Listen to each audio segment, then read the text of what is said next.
Our first big Rumbleverse patch is here, and I do mean big. While the servers were offline, Keats and Keeman from Iron Galaxy hopped on stream to show us all the new things, but these are the top 25 things about the patch that I think you need to know. If you want to make sure you don't miss a single detail, feel free to check out the patch notes yourself or watch my live react to the entire stream here. Starting off, we have some brand new moves. First up is Dive Kick, which is a completely brand new move. This sees your character jumping into the air and kicking downward at an angle. You can perform a perfect dive kick for more damage, and it can also hit as a ground attack. Next up, we finally have the epic tier Azuna drop. Known as the Super Azuna drop, it also introduces aim ability to every tier of the move. We have a brand new consumable in the form of Moosel's Shakes. Yeah, that's right, that mascot you've seen around the city now has its own shake. It fills up a third of your superstar meter, and there are also vendors just like Squatch Chicken around the city. We also added a bunch of new weapons to the game. If you've ever looked at the weapon vending machines, I think we have most of the weapons that are pictured on there now. This includes the Golf Club family of weapons, which comes in common, rare, and epic varieties. The Vicious Attack gives you a shot power gauge, and pressing it in the right spot will give you a nice shot through the Mario Golf memes. Nice shot! Also a steel pipe, which is the next step up from the wooden plank, an epic tier chair, which is a metal chair, an epic tier bat, which is a cricket bat, and the key bat. This is a weapon in a world of its own. If you are a Kingdom Hearts fan, you already know, but this is a weapon that I think means so much more than how awesome it is in the game, as you can see from the footage here. But I think this says so much about the devs, that they're fans of video games, they're passionate about what they're doing, and I can't wait to see what other references we get to other video games, whether they be fighting games or RPGs, I guess. Not to mention the patch notes mention, what is the purpose of this powerful and mysterious artifact? Rumble scholars are investigating as we speak. So we're getting Rumbleverse lore now. They also added post spots, so if you see this on the ground, do an emote on it and it will help fill up your superstar meter. Under miscellaneous game updates and improvements, your duo teammate will now be outlined so you can see them better. The spectator mode HUD has been updated so you can finally see what stats they're running, what moves they might have, and what might be in their pockets. I think this is nice if you happen to lose to somebody whose playstyle you're interested in, or you're wanting just how they were able to do what they did. It's nice to be able to see what moves and stats they were using against you. There's a new mode select screen. It looks very nice.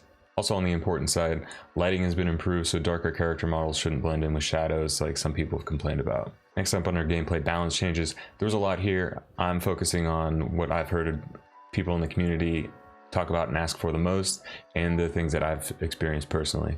Again, if you want every single detail, feel free to watch my reaction to the dev stream, or definitely check out the patch notes yourself. Superstar got a pretty hefty adjustment. You can't just sit there and mash on the super move button anymore, because it will take away 25 superstar every time you do so. I'm a little surprised they haven't made it so that the superstar meter depletes completely if and when you land your super move. I do like this update. I think it's a good change. Definitely something that needed addressed, and I'm interested to see how it plays out and how people feel about it. From the patch notes, superstar mode should be scary and damaging, as should the super move. We want to keep the move powerful, and I think this is a step in the right direction. Vicious move startup times got adjusted, and one of your favorite moves got a nerf. Basic Vicious is now the fastest Vicious in the game, which makes sense because it is the weakest. But this is a bit of a buff to the Brainbuster perk, especially considering your basic Vicious doesn't use any stamina. Chokeslam's faster because it doesn't do as much damage and is stamina damage focused. And both the Crusher and Tackle family of moves saw their startup slowed down. As they're high damage moves, it makes sense that they'd be a little bit slower. The Tackle got another nerf in the addition of recovery time after a whiff. So if you miss your tackle, it's going to take you even longer to get up now. If you ever got stuck in a wall or behind your opponent after doing a tackle, it did get another adjustment that has you bounce away from your opponent after successfully tackling them. If you hate blocking, you'll love this next update. Stamina damage on the basic attacks is up across the board by quite a bit. Chop from 2 to 10, punch from 4 to 10, and charge chop from 18 to 25. They wanted to keep the stamina damage on the Sumo Slap family up in accordance with that increase. So basic and poison Sumo Slap are both up to 30 stamina damage. Super Sumo Slap is up to 34, and all non-final hits have gone from 1 to 2. That's going to add up. Poison Sumo Slap was doing a little bit too much poison damage, so the duration has been taken down a little bit.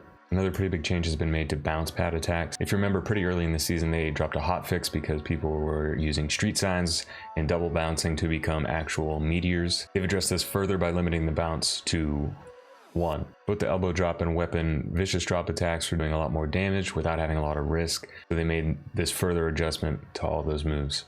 It had become a quote-unquote degenerate tactic. Speaking of the elbow drop style of attacks with weapons, if you miss, they will now break. You can't just spam the drop attacks until you get that big damage.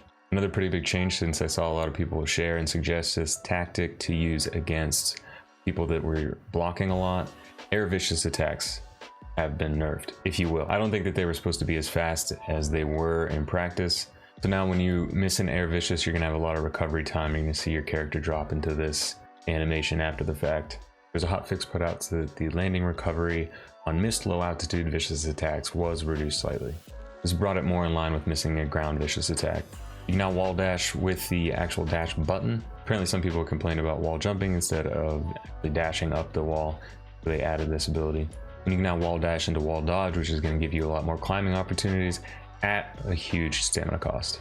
In line with that low air vicious adjustment, air dodge has also been adjusted. So now once you air dodge, you're not going to be able to do that basic vicious special moves or super right after. They wanted to bring air dodging more in line with ground dodging, and you will still be able to do things like an elbow drop out of it. They did put out a hotfix to adjust the landing recovery from air dodge and reduce that by half. If you wall dodge or cancel out an air attack with a dodge, you will still be able to attack after that in those scenarios like chasing somebody up a building. A move I didn't really know existed in the game, a block flip, is back. This is just jumping out of a block. It'll give you a jump higher than a boost jump, and it now costs stamina. You can still attack out of this jump, so it's going to replace air dodge in those situations where you're trying to get height on somebody that you want to attack. Bad breath is now poison mist to bring it in line with vicious mist. It also stuns. It is still a strike attack though. Movement speed and area effect during the charge has been increased, and as you can see, the animation is a little bit different as well. Another update affecting combos, damage scaling has been increased, and you're going to see those values go down the longer a combo goes on. Damage scaling was already in place during combos, but they've increased it just a slight amount. Wooden plank and the chair have both seen a nerf in all the ways that anybody has ever complained about them. Since the gut check vicious attack of the plank is more of a stun option, they've lowered the damage on that, as well as increasing the recovery time on the plank and chair vicious, the gut check and charging star. Apparently it was more of a bug than a feature. The charging star vicious attack wasn't really supposed to be invulnerable. It was added before the priority system was completed, and then it was just left in the game, and they publicly apologized. Works like a weapon should work now. Sorry about that one. Not my favorite either. As you can see here, it will now fail against power moves and super moves and clash with other weapons. If you're a fan of using emotes to gain superstar, you're now going to have a 10-second cooldown in between each one. I think they still want to add in the ability to do longer, riskier emotes to build more superstar, so look out for that in the future. If you've ever felt like somebody 180'd on you with the basic tracking, that's been toned down. So you won't have as much range in your basic combo attacks. You can now more easily switch to another target with the basic attack. So if you just want to focus on one, they suggest that you don't press any directional buttons at all after starting your combo. Volley dive and dolphin dive both got a bit of a buff. Both work as ground attacks now on a downed opponent, and they've made the traversal aspect as it was originally intended. You're going to be able to cover some distance with these moves more so than you were before. Now hotfix put out volley dive damage was reduced from 100 to 70, and dolphin dive damage was reduced from 120 to 90. Also, when hitting a second dive family move in a combo, it will no longer be able to wall splat. The infinite chop attack has been nerfed, so now after 5 times getting chopped, 5 or 6, the opponent will go down. They've also made it so the final hit of Cyclone can only be used twice in a combo. Apparently this was another infinite duo glitch. There was an inconsistency in the shot family of moves with how the character would bounce off a wall once they were in ball form. This is skirting around the invincibility that you eventually see in other combo attacks. For the time being, they've adjusted it into a wall splat, which isn't supposed to negatively affect any combos that you could already do. If you're a big fan of dodge roll like I am, your ability to attack right out of it has been adjusted. It's now not as easy to attack right out of dodge roll. This was done so dodge rolling on reaction wasn't quite as powerful. There were a bunch of bugs fixes, but 3 really stood out to me. First of all, if you've ever had trouble putting items in your pockets in the game, supposedly they've helped fix that. According to the patch notes, you should be able to input inventory actions a bit early and have them queue up to occur when your character is ready more reliably now. I know I felt that one, I know other people said that one before, so hopefully easy to put stuff in your pockets now. This next one isn't really a huge deal, but it was something I mentioned in my moves video. I did notice that the big swing seemed to veer to the left of where you were aiming, and it's that big swing was releasing people to the left, and now it should release people to exactly where you aimed it. And lastly, one that I think should probably have been highlighted and screamed from the rooftops. Hopefully you'll clip into walls less, if not never. From the patch notes, many fixes have been made to prevent players from clipping inside of walls or buildings. We will continue adding fixes for this if more instances of the issue are found. I think we've all run into this. I've run into it and got pulled out by somebody's vicious attack. Yeah, splat him. Chop him.